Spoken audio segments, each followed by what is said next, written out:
여러분 안녕하세요. 동력학 3주차 첫 번째 강의를 시작하도록 하겠습니다. 3주차 강의에서는 병진 운동을 하는 강체의 운동 방정식과 관련된 내용을 다루게 되겠는데요. 교재 기준으로는 2장의 1절부터 6절 일정 부분까지를 그 내용으로 하고 있습니다. 자, 우리가 병진 운동 방정식이라는 말을 쓰는데 언제 우리가 병진 운동만을 그러면 다루느냐? 병진 운동이라는 것은 회전 운동이 없는 것을 병진 운동이라고 했는데 언제 이 병진 운동만을 갖다가 이 동력학에서 다루게 되는가 하는 걸 먼저 생각해 볼 필요가 있겠습니다. 첫 번째는 실제로 회전 운동이 발생하지 않은 물체들의 운동을 분석해야 할 경우 병진 운동을 다루게 되겠습니다. 예를 들어서 오른쪽에 보이시는 이 그림에서 지면 위에 A라는 블록과 B라는 블록이 이렇게 움직인다고 했을 때 A라는 블록도 병진 운동만 하고 B라는 블록도 병진 운동만 합니다. 그러니까 A, B가 둘 다 회전 운동을 하지 않는다는 것이죠. 그리고 두 번째로는 실제로 회전 운동에는 발생하더라도 관심이 없고 병진 운동에만 관심이 있는 경우에 우리가 병진 운동만을 다루게 되겠습니다. 이렇게 다룰 수 있는 그 근거에는 물체의 회전 운동이 병진 운동에는 영향을 주지 않는다라는 사실의 그 근거를 두고 있습니다. 예를 들어서 여기 이런 강체가 있다고 했을 때 강체의 질량 중심점, 지점을 통과하지 않는 어떤 그 힘이 가해진다고 했을 때 이 힘은 나중에 우리가 다루게 되겠지만 그 질량 중심을 통과하는 동일한 크기와 방향을 갖는 힘과 그리고 일정한 모멘트로 두 개로 분리해서 우리가 다루어질 수가 있습니다. 그래서 이 질량 중심점을 통과하는 이 힘이 발생시키는 운동은 이 강체의 병진 운동을 발생시키고 질량 중심점에 병진 운동을 발생시키고 이 모멘트는 이 강체의 회전 운동을 발생시키게 됩니다. 그런데 이렇게 해서 이 F라는 힘과 M이라는 모멘트가 발생시키는 병진 운동과 회전 운동은 서로 영향을 주지 않는다는 거죠. 따라서 실제로 이 강체가 회전 운동을 한다 하더라도 이 F에 의해서 발생하는 병진 운동에는 아무 영향을 주지 않고 그거에만 그 병진 운동에만 우리가 주로 관심이 있기 때문에 이 회전 운동 자체는 일어난다 하더라도 우리가 관심이 없어서 그거는 우리가 신경을 쓰지 않는다. 그럴 때 우리가 병진 운동만을 다루게 되겠습니다. 실제적인 예로서 예를 들어서 지구 주위를 회전하고 있는 인공위성 같은 것을 생각해 볼 수가 있겠습니다. 우리가 지구 주위를 회전하고 있는 인공위성을 생각할 때 인공위성이 지구 주변을 어떻게 돌고 있느냐 하는 거에만 관심이 있지 그 인공위성 자체가 회전하고 있는 운동에는 별로 관심이 없습니다. 우리가 지구 주변을 인공위성이 돌고 있다 할 때 그 운동은 병진 운동입니다. 그리고 인공위성 자체가 그 각도가 변하면서 이렇게 회전할 때 그게 회전 운동인데 인공위성이 자체적으로 이렇게 돌고 있는 그 회전 운동은 우리가 별로 관심이 없는 거죠. 대부분의 경우에 지구 주변을 어떤 궤도를 따라서 어떻게 움직이느냐, 어떤 속도로 움직이느냐 하는 거에만 주로 관심이 있기 때문에 우리가 그때는 회전 운동은 실제로 발생하지만 신경을 쓰지 않는 거죠. 그리고 병진 운동만 관심이 있기 때문에 이럴 경우에 우리가 병진 운동만을 다루게 되겠습니다. 자, 그럼 우리가 운동을 발생시키는 원인, 즉 힘에 대해서 좀 생각해 보도록 하겠습니다. 우리가 지난주까지 1주차, 2주차 강의를 통해서 운동에 대해서만 다뤘습니다. 그래서 그 교재 기준으로 1장의 내용들은 운동에 관련된 내용만 다뤄서 그걸 운동학이라고 하는데 운동학을 다룰 때는 우리가 그 원인이 되는 그 힘에 대해서는 어떤 힘이 발생해서 그런 운동이 발생했는지에 대해서는 아무런 그 내용이 다뤄지지 않았습니다. 그런데 이제 지금부터 다루는 2장 운동 방정식에 관련된 부분에서는 바로 이 힘과 그 결과에 있는 운동 사이의 관계를 다루기 때문에 이 힘에 대해서 우리가 알 필요가 있기 때문에 힘에 대해서 여기서 언급을 하는 내용이 되겠습니다. 자연계에는 다양한 힘이 존재를 합니다. 그런데 역학 분야에서 다루는 힘은 대체로 제한적인 힘들을 다룹니다. 힘들 중에도 역학에서 다루지 않는 힘들이 있습니다. 예를 들자면 핵력이라든지 분자력이라든지 이런 것들은 역학 분야에서는 거의 다루질 않습니다. 왜냐하면은 역학에서 주로 우리가 사용하고 있는 가정이 뭐냐면 모든 물체가 연속체라고 가정하고 역학의 식들을 세우게 됩니다. 그런데 이 오른쪽에 보는 것 같이 원자 구조를 그 분자 구조를 살펴보면 이렇게 원자와 그걸 둘러싸고 있는 여러 가지 이 원자들의 집합으로 이루어져 있는데 이 중간 공간들이 전부 비어 있죠. 그래서 이거는 연속체가 아닙니다.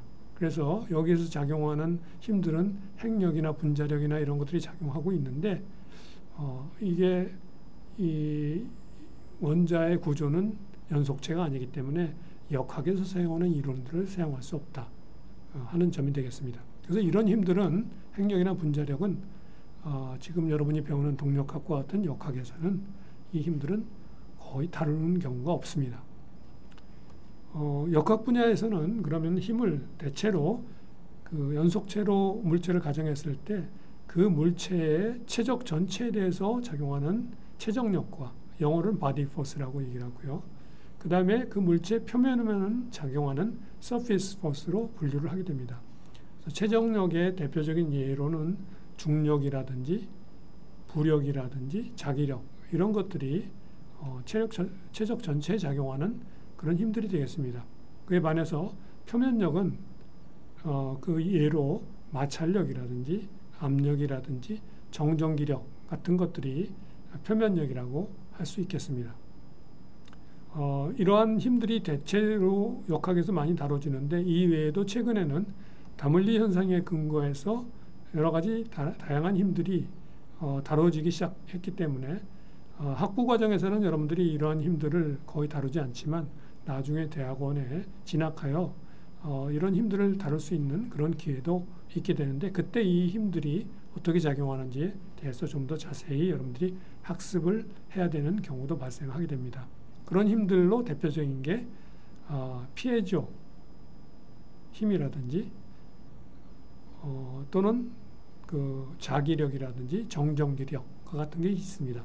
여러분들이 자기력이나 정전기력에 대해서는 아마 흔하게 들어봤을 거라고 생각하지만 이 피에조 힘이라는 것은 어떤 물체에 전압이 가해지면 그 전압에 의해서 그 물체의 변형이 발생하면서 힘을 발생시키게 되는 그런 힘을 우리가 피에조 힘이라고 하고요. 피에조라는 사람이 그 전기적인 전압과 물체에 발생하는 그 변형 또는 힘과의 관계를 갖다가 이렇게 구했기 때문에 이걸 피에조 힘이라고 이렇게 부릅니다. 자기력이 작용하는 대표적인 공학적인 예제가 이 전기 모터 같은 게 있죠. 모터에 전기가 가해지면서 여기 자기력이 발생해서 자기장에 의해서 이 모터가 회전하는 그런 운동을 발생하게 되는데 이럴 때 이런 모터를 다룰 때는 우리가 자기력을 함께 다루어야 되는 그런 경우가 되겠습니다. 동력학에서 주로 다루어지는 힘들 대표적인 것들을 먼저 한번 살펴보도록 하겠습니다. 우선 중력이 가장 대표적인 거죠. 중력은 원래 만류 인력에 의해서 발생합니다. 만류 인력이라는 것은 두 개의 질량을 가진 물체 사이에 작용하는 힘으로 두 물체의 질량 중심점의 거리의 제곱에 반비례하고 두 물체의 질량의 곱에 비례한다. 그리고 거기에다가 만류인력 상수, 이거는 정해져 있는 값인데 이를 곱하게 되면은 힘이 구해진다 하는 게 이게 그 만류인력이 되겠습니다.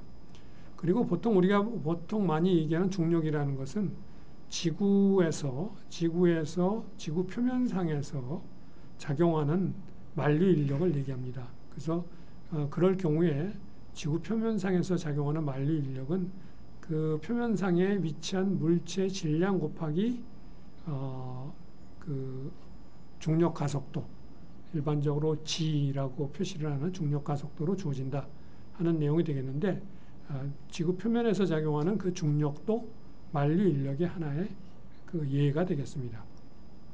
그 다음에 또 동력학에서 많이 사용하는 힘으로는 스프링이 발생시키는 힘이 있습니다.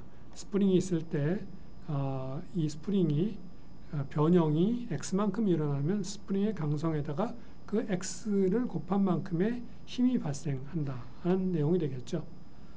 이게 이제 스프링에 의한 힘이 되겠는데요. 통상 구조물이 발생시키는 강성들을 갖다 간단히 이런 스프링으로 그 치환해서 그렇게 모델링을 하는 경우가 많기 때문에 이 스프링 능력이 실제 역학 문제에서 종종 등장합니다. 실제 스프링이 아니더라도 구조가 발생시키는 그 힘, 그것을 스프링으로 대체해서 그렇게 다루는 경우가 많이 발생하게 됩니다. 그 다음에 또 우리가 역학에서 다루는 힘으로 장력이 있습니다. 이렇게 여기 그림에서 보는 것처럼 두 개의 물체를 줄을 통해서, 도르래를 통해서 이렇게 연결을 한다고 했을 때 이 줄에 작용하는 힘, 왼쪽 줄에 작용하는 힘 TB, 오른쪽에 작용하는 힘 TA, 이렇게 이 줄에 작용하는 힘들을 갖다 우리가 장력, 그래서 텐션, 영어로는 텐션이죠. 그래서 그 T자를, 텐션의 T자를 이용해서 보통 장력을 다룰 때는 T자를 이렇게 씁니다. 그 B 물체에 작용하는 장력 TB, A 물체에 작용하는 장력 TA, 이렇게 표시를 한 거죠. 그 다음에 접촉력이 있습니다. 두 물체가 서로 닿을 때 발생하는 힘이 접촉력이라고 하죠.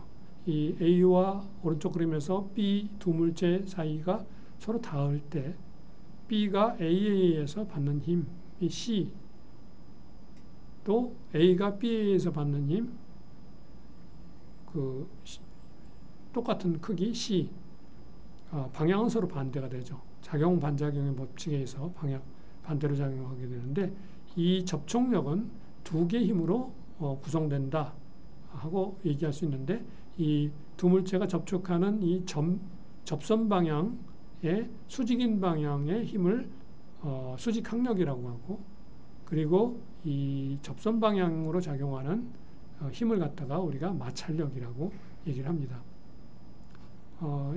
이러한 그 중력, 스프링 힘, 장력, 접촉력, 이런 힘들을 통틀어서 우리가 작용력이라고 보통 많이 이야기를 합니다. 영어로는 active force 이렇게 부르죠. 그래서 이런 힘들이 주로 학부 동력학 과정에서 많이 다루는 그런 힘들이 되겠습니다. 자, 다음은 관성력이라는 용어가 등장을 하는데요. 영어로는 inertia force라고 부르는데, 여러분들도 아마 대학 물리나 고등학교 물리 시간을 통해서 관성력이라는 이야기를 많이 들었을 거라고 생각합니다. 그런데 이 관성력은 실제로는 실제하는 힘이 아닙니다. 이것은 달랑베르라는 학자가 가상적인 힘 개념으로 제시한 그러한 그 용어가 되겠습니다. 그럼 이게 어떻게 가상적으로 제시가 된 거냐 하면은, 원래 뉴턴의 운동의 법칙에 따르면은 어떤 물체에 작용하는 힘은 질량 곱하기 가속도다, 이렇게 알려져 있죠. 그런데 오른쪽에 있던 질량 곱하기 가속도를 왼쪽으로 옮겨온 내용이 되겠습니다. 그것을 우리가 F 스타라고 표시하고, 오른쪽에 있던 게 왼쪽으로 옮겨왔기 때문에 그게 마이너스 MA가 되는 거죠. 마이너스 MA. 그래서 이 마이너스 MA라는 이 값을 우리가 관성력이라고 부르는 게 되겠습니다. 그래서 이 관성력이라는 개념을 도입함으로써 우리가 원래 뉴턴의 운동의 법칙에서는 F는 MA라고 알려진 운동 방정식 형태를 이렇게 바꿈으로써 정적인 방정식을 풀듯이 모든 힘의 합은 다 합치면 0이 된다. 이게 정적인 방정식을 풀 때, 평형 방정식을 풀 때 우리가 정력학에서 여러분들이 많이 다뤘던 그 식이 될 겁니다. 그래서 관성력이라는 개념을 도입해서 그 동적 방정식을, 평형 방정식을 정적 평형 방정식으로 바꿔서 풀 수 있게 만든 게 달랑베르 원리가 되겠습니다. 이 달랑베르 원리는 이 원리가 도입됨으로써 나중에 이것에 근거해서 다양한 고등동력학 이론들이 발전하게 됩니다. 그러한 고등동력학 이론의 종류로는 가상일의 원리, 라그랑지 방정식, 케인 방정식 이런 것들이 소개되는데요. 이런 방정식들에 대한 자세한 내용들은 여러분들이 나중에 대학원 과정에서 주로 본격적으로 배울 수 있는 기회가 주어지겠고, 이 교과의 제일 마지막 챕터 11장에서도 이 중에서 라그랑지 방정식과 케인 방정식이 어떻게 유도되는지를 마지막 주에 잠깐 다루게 되겠습니다. 자, 역학 해석에 사용되는 주요 물리 법칙들을 그러면 살펴보도록 하겠습니다. 역학 해석에서는 가장 그 동력학 해석에서 대표적인 법칙이 바로 뉴턴의 운동의 법칙이죠. 이건 뉴턴의 제2법칙이라고도 불려지기도 하는데, 식이 그 어떤 물체에 작용하는 모든 힘들의 합은 그 물체의 질량 곱하기 그 물체의 질량 중심점의 가속도하고 같다라는 이런 식이 되겠습니다. 이 식을 우리가 뉴턴의 제2법칙 또는 뉴턴의 운동의 법칙이라고 하는데, 이 식을 동력학에서 가장 많이 사용되죠. 그 다음에 이 식과 더불어서 많이 사용하는 식이 동력학에서 작용-반작용의 법칙, 즉 뉴턴의 제3법칙이라고 알려져 있는 법칙이죠. 이 법칙이 많이 사용됩니다. 또 이와 함께 동력학에서 쿨롱의 마찰의 법칙이 또 많이 사용되게 됩니다. 그래서 이 세 개의 법칙이 동력학에서 많이 사용되고요. 재료역학에서는 후크의 변형의 법칙이라는 것이 많이 사용됩니다. 이것은 어떤 재료에 발생하는 그 응력은 그 재료의 역률 곱하기 변이율과 같다라는 식이고요. 이 식을 요 응력이라는 것은 만일 여기 있는 것처럼 이런 봉이 있다고 할 때 이 봉의 길이가 L이고 이 봉의 단면이 A, 그리고 이 봉을 구성하는 물체의 역률이 E, 그리고 봉의 양쪽을 F라는 힘으로 잡아당겼을 때 얘가 얼마나 늘어나느냐, 길이 방향으로.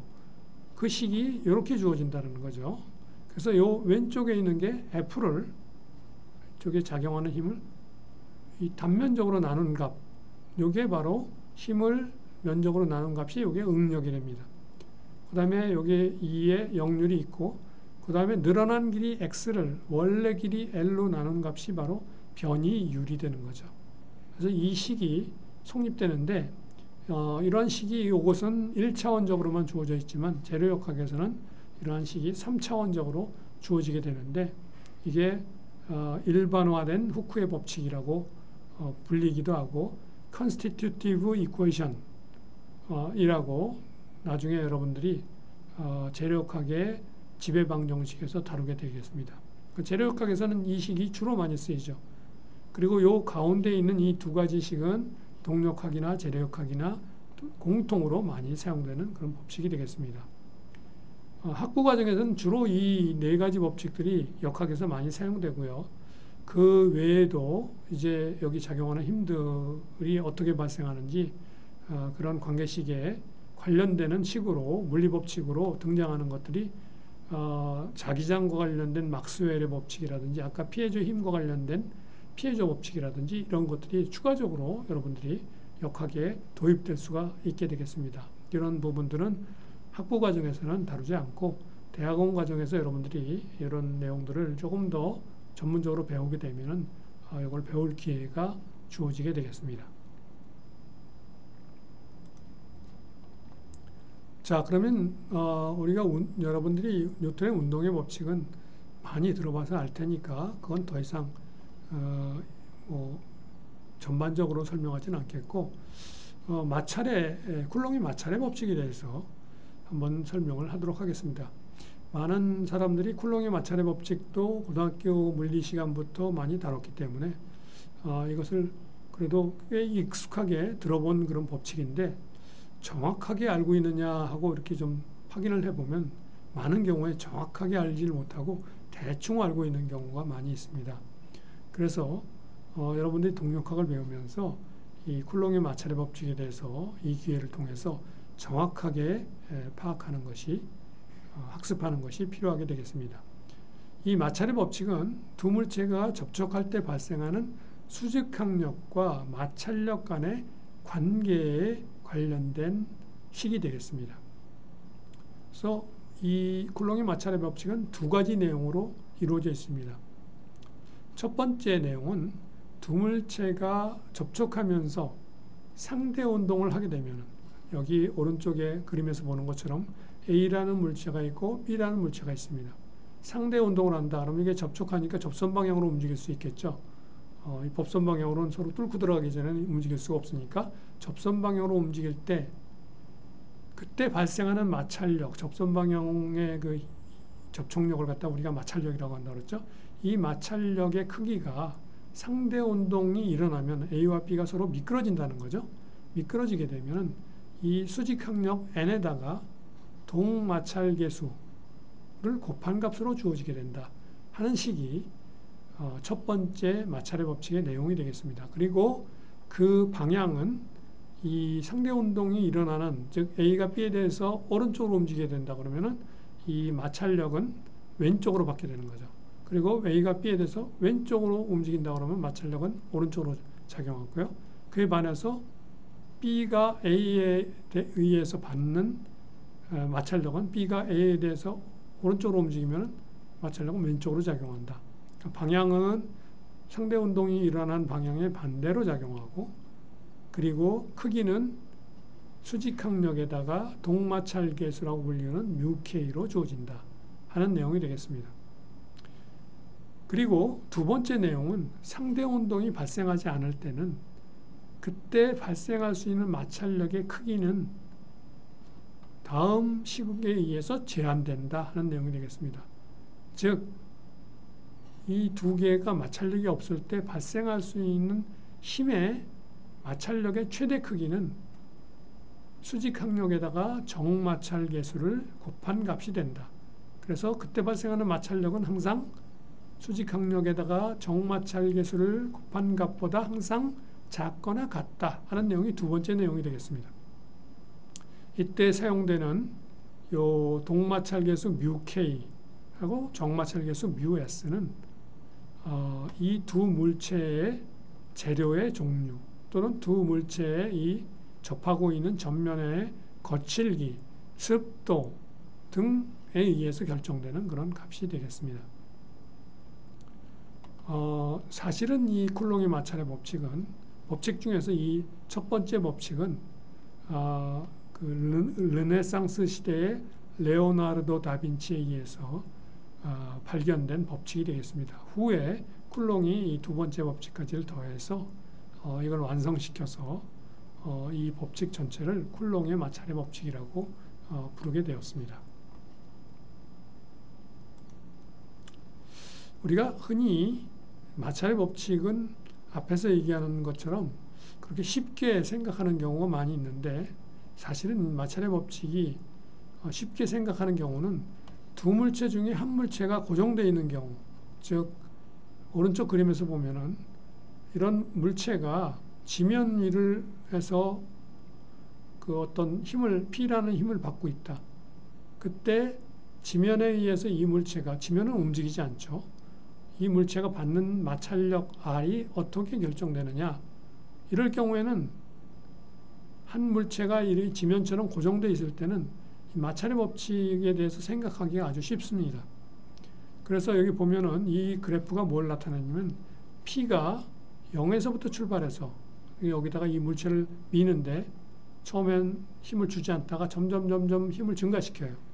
힘을 증가시키면 이렇게 이 힘이 μSn이라는 힘에 도달할 때까지는 얘가 이 마찰력 작용하는 최대 정지 마찰력이 μSn이기 때문에 이 힘이 이 μSn보다 크기 전까지는 얘가 안 움직이죠. 그래서 상대 운동이 없는 경우에는 여기서부터 이 마찰력 R이 이 미는 힘 P가 증가함에 비례해서 이렇게 증가하게 됩니다. 그래서 μSn까지는 계속 증가하다가 μSn을 딱 넘어가는 순간에 쫙 미끄러지기 시작하죠. 미끄러지기 시작하면 마찰력은 항상 μKn으로 주어진다 해서 그 마찰력이 일정하게 되는 거죠. 그래서 이런 그래프가 그려질 수가 있고 이 내용을 이해하는 데는 여러분들이 쿨롱의 마찰의 법칙을 오래 배운 사람들은 그렇게 크게 어려움 없이 잘 이해할 수 있을 거라고 생각합니다. 그런데 실제로 이 접촉하고 있는 두 물체가 함께 움직인다. 그랬을 때는 이거를 잘못 알고 잘못 적용하는 경우가 흔히 발생합니다. 예를 들어서 왼쪽에 있는 이 마찰차의 예제가 되겠는데요. 두 개의 이렇게 회전하는 이런 그 원통이 이렇게 서로 닿아 있을 때 왼쪽에 있는 원통이 이렇게 돌므로써 오른쪽에 있는 원통이 이렇게 작용하겠죠. 그럼 얘네들이 서로 닿아서 서로 이 수직 항력을 가하고 있어요. 그때 여기서 발생하는 이 마찰력 R 값은 어떻게 되는가? 그러면 이런 걸 결정할 때 얘가 움직이고 얘도 움직이니까 우리가 이 마찰력은 움직일 때는 동마찰계수 곱하기 여기 두 개 사이에 작용하는 수직항력이 만일 n이라고 하면 동마찰계수 곱하기 n으로 마찰력이 주어지는 게 아니냐 이렇게 판단하는 경우가 종종 있습니다. 근데 그런 이 판단이 잘못된 것은 이 두 물체가 닿을 때 그 닿은 점에서 서로 상대 운동이 일어나느냐 안 일어나느냐에 따라서 동마찰계수를 적용해서 마찰력을 결정할 것인지 아니면은 정마찰계수를 적용해서 마찰력의 한계만을 우리가 범위만을 정할 것인지를 결정해야 합니다. 이 문제 같은 경우에 마찰차가 두 개가 닿아서 돌면서 서로 미끄럼이 발생하지 않는다면 이때 발생하는 이 마찰력은 정마찰계수 곱하기 이 두 마찰차 사이에 작용하는 수직항력을 곱한 값보다 작거나 같다는 값으로 범위만 주어지는 값이 되겠습니다. 그래서 움직인다고 무조건 동마찰계수를 적용하는 게 아니다 하는 것을 기억해 둘 필요가 있다는 거죠. 두 물체 사이에 닿고 있는 점에서 상대 운동이 있느냐 없느냐 상대 운동 여부에 의해서 동마찰계수가 작용하느냐 정마찰계수가 작용하느냐가 결정되는 거지 상대 운동을 따지지 않고 무조건 그 물체가 움직이느냐로 따지면 안 된다는 거죠. 자, 그런 대표적인 공학적인 예제로 등장하는 게 로봇 손이 되겠습니다. 우리가 로봇 손이 이런 달걀 같은 거를 붙잡고 움직인다고 그랬을 때 이 두 물체, 로봇선도 물체고 달걀도 물체인데 이 로봇선과 달걀 사이에 마찰력이 작용하게 되죠. 접선 방향으로 마찰력이 작용하는데 이 마찰력의 크기가 이 로봇선이 달걀을 누르는 힘이 수직항력이라고 했을 때 이 마찰력이 얼마가 되느냐 했을 때 로봇손이 움직이게 되면은 달걀도 물론 움직이겠죠. 둘 다 움직이는 거예요. 그러나 이 로봇손의 요 점에서 이 달걀이 미끄러지지 않는다면 요 점에서 로봇손과 이 달걀 사이에 요 점에서의 상대 운동은 없습니다. 따라서 이때 발생하는 마찰력은 이 로봇선과 달걀 사이의 수직항력 곱하기 정마찰계수보다 작거나 같다라는 범위로만 결정되지 이 마찰력이 동마찰계수 곱하기 수직항력으로 주어지지 않는다. 미끄러지지 않는다면, 상대 운동이 없다면 하는 사실을 기억해야 된다 하는 거죠. 실제로 이렇게 두 물체가 같이 움직이는 이 로봇 손이 달걀을 잡고 이렇게 움직일 수 있죠. 그럼 둘 다 움직이는 겁니다. 같이 움직이는 경우에 마찰의 법칙을 적용해야 되는 경우가 종종 공학적 예지에서 등장하기 때문에 그럴 경우에 이렇게 단순한 지면에서 물체가 이렇게 힘을 받아서 마찰력을 발생시키는 이런 간단한 경우에 대해서만 여러분이 계속 학습을 하다가는 이런 예제에 부딪히게 되면 그 마찰의 법칙에 대해서 혼동을 하게 됩니다. 그러니까 마찰의 법칙은 두 물체가 사이에 상대 운동이 있느냐 없느냐로 결정되는 거지, 두 물체가 움직이느냐 안 움직이느냐로 결정되는 게 아니다 하는 것을, 이 경우는 이 물체가 움직이느냐 안 움직이냐만으로 이게 결정되죠. 그러나 이 같은 경우에는, 이 마찰자의 경우나 로봇선의 경우는 두 물체가 다 움직이고 있습니다. 접촉하고 있는 두 물체들이 다 움직이고 있지만, 그러나 그때 발생하는 마찰력은 미끄러지지 않는다면, 두 물체가 접촉하면서 미끄러지지 않는다면 정마찰 계수를 사용해서 마찰력의 범위만 결정할 수 있게 된다 하는 사실을 기억할 필요가 있습니다. 여러분들이 마찰의 법칙을 정확히 이해를 하는 것이 동력학 많은 문제가 마찰력과 관련돼서 등장하기 때문에 그것을 잘 이해해야 돼서 여기서 설명을 한 내용이 되겠습니다. 자, 다음으로 우리가 이제 2장에서 운동방정식을 유도를 하게 될 텐데요. 운동방정식을 유도하기 위해서 여러분들이 제일 먼저 이해해야 되는 내용이 뭐냐면은 자유물체도라는 게 되겠습니다. 평면 운동을 할 때 우리가 자유물체도라는 걸 그려서 운동방정식을 유도하게 되는데, 자유물체도란 무엇인가? 영어로는 free body diagram, free body, 자유물체. 왜 이걸 자유물체라고 했을까? 처음에 들을 때는, 저도 동력학을 배우면서 여러분들과 같이 처음에 들을 때는 자유물체라는 말이 굉장히 생소하게 들렸어요. 왜 자유물체라고 그럴까? 이게 무슨 자유물체인가? 그랬죠. 근데 여기 지금 예제가 이렇게 있다고 했을 때, 지면에 상자가 놓여 있고요. 이 상자에 막대가 연결되어 있습니다. 여기 핀 조인트로. 그리고 이 막대가 지면에 닿아 있어요. 그리고 이 상자를 갖다가 왼쪽으로 이렇게 끄는 힘이 작용해요.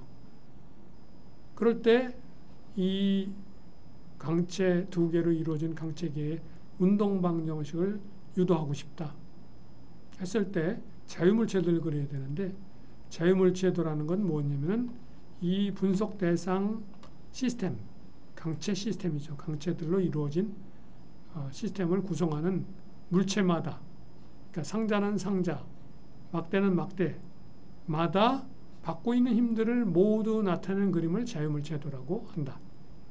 자, 그래서 이 상자가 받고 있는 힘들이 어떤 힘인가 하는 것을 정확히 알아야 운동방정식을 세울 수가 있습니다. 상자가 받고 있는 힘은 여기 그림에 나타나 있는 왼쪽으로 잡아 끄는 힘은 당연히 작용하고 있죠. 근데 그 외에도 이 상자가 받고 있는 힘이 있다. 그건 뭐냐? 이 자기 상자에 자기의 자중이 밑으로 떨어지려고 그러는 자중을 받고 있고요. 이 상자를 지면이 떠받치고 있죠. 떠받치고 있어요. 그러니까 떠받치는 힘, 이걸 갖다 우리 수직항력이라고 그러죠. 이 작용하고 있고요. 또 이 상자가 지면 사이에 이 마찰력이 작용할 수 있죠. 지면 사이에 마찰력이 작용하고, 또 상자가 이 막대하고 이 핀에 연결돼서 또 이 연결된 핀 점에 작용하는 힘이 있습니다. 그 힘의 성분을 X방향 성분과 Y방향 성분으로 나누어서 여기 5번 힘과 6번 힘으로 이렇게 표시를 합니다. 그래서 이렇게 이 상자에 작용한 힘들이, 이렇게 많은 힘들이 작용하고 있습니다. 이걸 다 그릴 수가 있어야 자유물체들을 정확히 그릴 수가 있습니다. 그런가 하면 또 이 막대에 작용하는 힘도 그려야 되죠. 막대에 작용하는 힘은 아까 여기 핀을 통해서 막대가 상자에 작용하는 힘이 여기에 5번, 6번으로 작용했으니까 상자에서 막대가 받는 힘은 이 힘들의 반작용에 의해서 이 힘들의 반대 방향으로 작용합니다. 5번의 반대 방향 힘, 크기는 같고 방향은 반대. 6번의 반대 방향, 크기는 같고 방향은 반대. 이렇게 힘들이 작용하고 이 막대가 받는 자기의 자중, 질량 중심점에 작용하는 자중. 그 다음에 막대가 지면으로부터 받는 마찰력, 그 다음에 수직항력을 이렇게 받고 있습니다. 그래서 이런 힘들을 전부 다 이렇게 다 그릴 수 있어야 자유물체도를 제대로 그릴 수 있다 하는 것을 기억할 필요가 있습니다. 이와 같이 자유물체도에서는 이 힘들 중에 하나라도 빼먹으면은 그러면은 운동방정식이 구해진 운동방정식이 엉터리식이 되기 때문에 틀린 결과를 우리가 얻을 수밖에 없기 때문에 모든 힘들을 정확하게 다 나타내야 된다.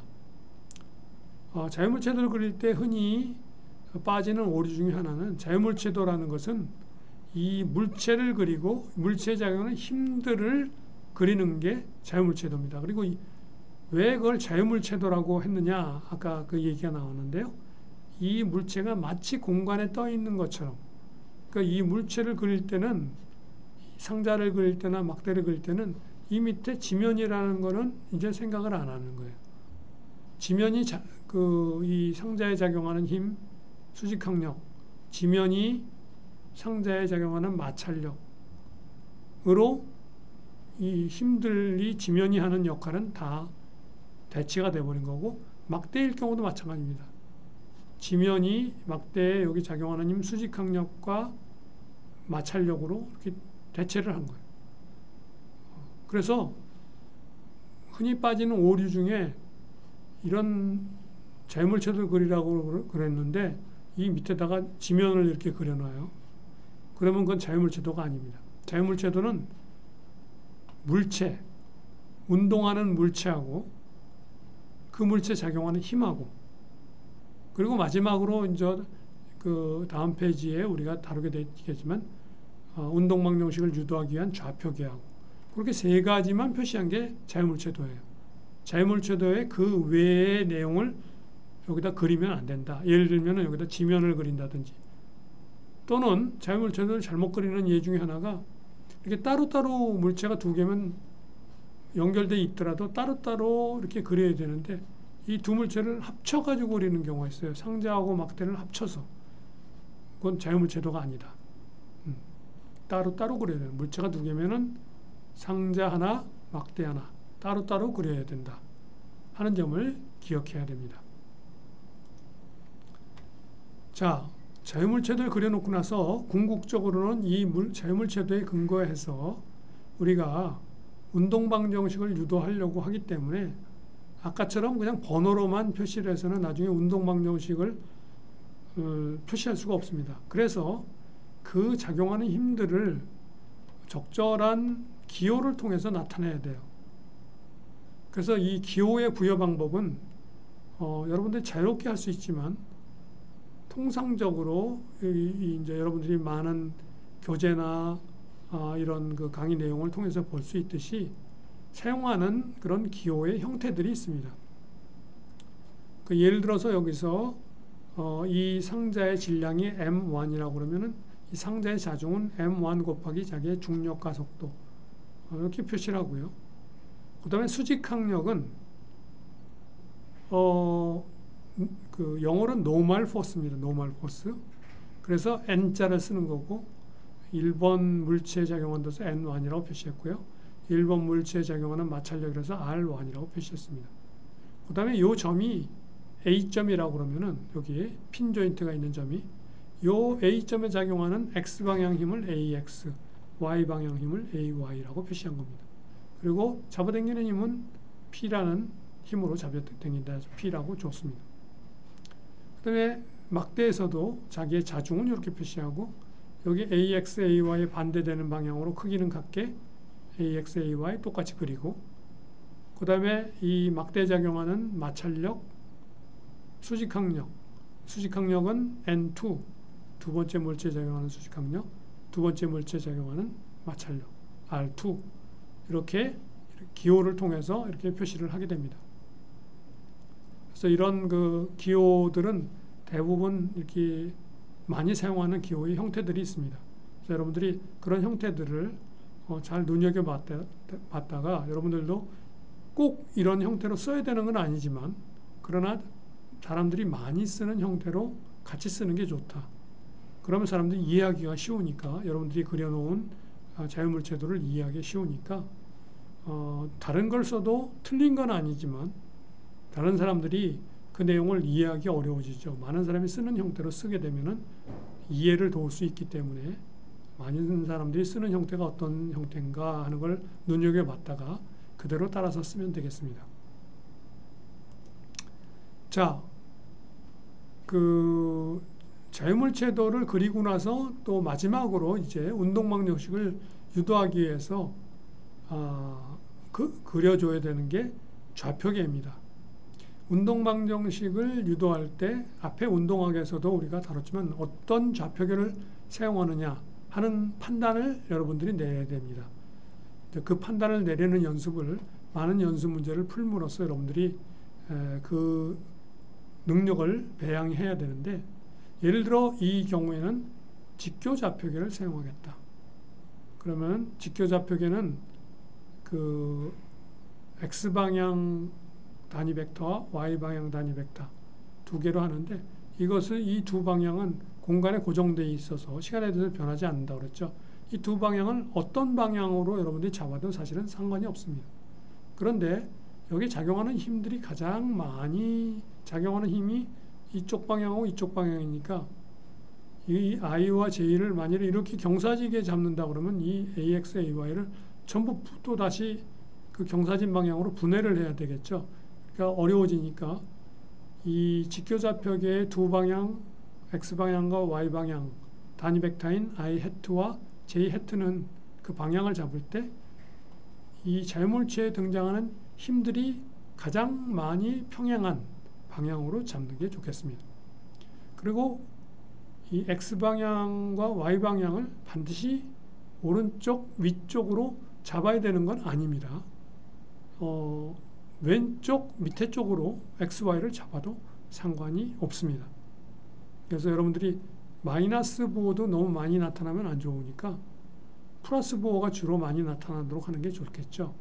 그런 거를 좀 생각해서 그런데 뭐 이렇게 봤을 때 별로 그렇게 크게 유념할 일이 아니다 싶으면 일반적으로는 이렇게 X방향은 우측으로 Y방향은 상단 방향으로 이렇게 단위 벡터들을 정하게 되죠. 이 그림들이 최종적으로 완성된 두 개의 자유물체도인데 자유물체도 안에 이렇게 물체 두 개, 그 물체에 작용하는 힘들 그리고 좌표계 이렇게 세 개를 이렇게 함께 이렇게 그려놓은 이것을 우리가 이제 자유물체도를 그렸다 하고 얘기하고 이제 이렇게 그려놓으면은 운동방정식을 유도하기 위한 준비가 전부 끝난 내용이 되겠습니다. 마지막으로 자유물체도와 관련돼서 한 가지 여러분들이 기억해야 될 내용이 있습니다. 그 내용을 다음 페이지에서 보면은 자유물체도 내에서의 힘의 방향과 관련된 내용이 있습니다. 자유물체도를 그릴 때 이렇게 우리가 앞에서 이렇게 그렸죠.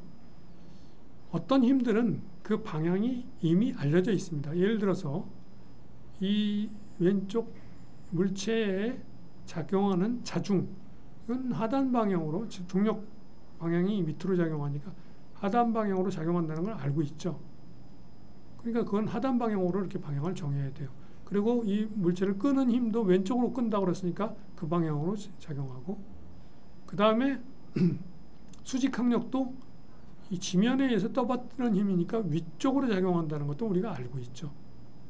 그래서 이 M1G 자중이라든지 잡아당기는 힘이라든지 수직항력은 방향이 이미 우리에게 알려져 있는 힘들입니다. 그런 힘들은 그 방향대로 그 힘들을 그려야 돼요. 그런데 어떤 힘들은 그 방향이 알려지지 않은 힘들도 있을 수 있습니다. 예를 들어서 마찰력. 이 마찰력이 어떻게 작용하느냐 하는 것은 이 물체가 어느 쪽으로 작용하느냐에 따라서 결정될 수 있는 게 되겠습니다. 이 문제의 경우에는 가만히 있는 이 물체와 막대가 연결되어 있는 것을 왼쪽으로 잡아당기니까 마찰력은 당연히 얘가 왼쪽으로 움직이려고 하면은 오른쪽으로 작용할 거다 해가지고 이거를 우리가 알 수가 있습니다. 근데 어떤 경우는 이 물체가 어느 쪽으로 움직일지를 모르는 경우도 있어요. 운동의 방향이 결정이 그래야 이 마찰력의 방향이 결정되는 경우가 있기 때문에 그런 경우에는 잘 모를 경우에는 이 마찰력 같은 경우는 아는 경우지만 모를 경우에는 직교 좌표계의 이 I 해트 방향 플러스 방향으로 이걸 그려준다. 여기 지금 핀 조인트에도 작용하는 힘이 어느 방향으로 작용하는지 모르겠다. 그러면 그 힘들도 다 이 직교좌표계의 플러스 방향, 내가 잡은 직교좌표계의 플러스 방향으로 각각 작용한다고 이렇게 그려주는 게 가장 무난한 내용이 되겠습니다. 이걸 이렇게 그리고 나면은 막대에 작용하는 이 힘은, A점에 작용하는 힘은 이 힘의 작용 반작용 법칙에 의해서 반대 방향으로 작용해야 되기 때문에 요거는 이쪽 방향, AY는 밑으로 이렇게 작용한다. 이렇게 그려야 되죠. 여기서 이렇게 그렸기 때문에. 그 다음에 N2는 이쪽 방향이 되고 이 R2는 얘가 마찬가지로 왼쪽으로 끌려간다 그러면 오른쪽으로 이렇게 작용하겠죠. 근데 마찰력 같은 경우도 어떤 경우, 많은 경우에 그 마찰력이 어느 쪽으로 작용할지 모르는 그런 문제들도 종종 등장할 수 있습니다. 그럴 경우에는 여기서 설명하는 것처럼 좌표계의 플러스 방향으로 일단 그려놓으면 된다. 잘 모르고 그렇게 잡아놨지만 그게 운동방정식을 구해서 풀이를 하게 되면 만일에 내가 잡은 방향이 잘못됐다면 그 값이 나중에 운동방정식을 구해서 풀이하면 마이너스 값으로 얻어지게 됩니다. 그래서 문제가 없다. 그래서 이 잘 모르는 힘들은 이 좌표계의 플러스 방향으로 잡아놓고 시작하면 아무 문제가 없다 하는 점을 기억해 둘 필요가 있겠습니다. 자, 오늘 강의는 첫 번째 시간 3주차 강의는 여기서 마치도록 하겠습니다. 다음 3주차 두 번째 강의는 이제 이 자유물체도의 이런 자유물체도에 근거해서 운동방정식을 어떻게 세우고 어떻게 풀이하느냐 하는 내용에 대해서 3주차 두 번째 시간에서 다뤄보도록 하겠습니다. 오늘 강의 여기서 마치도록 하겠습니다. 수고하셨습니다.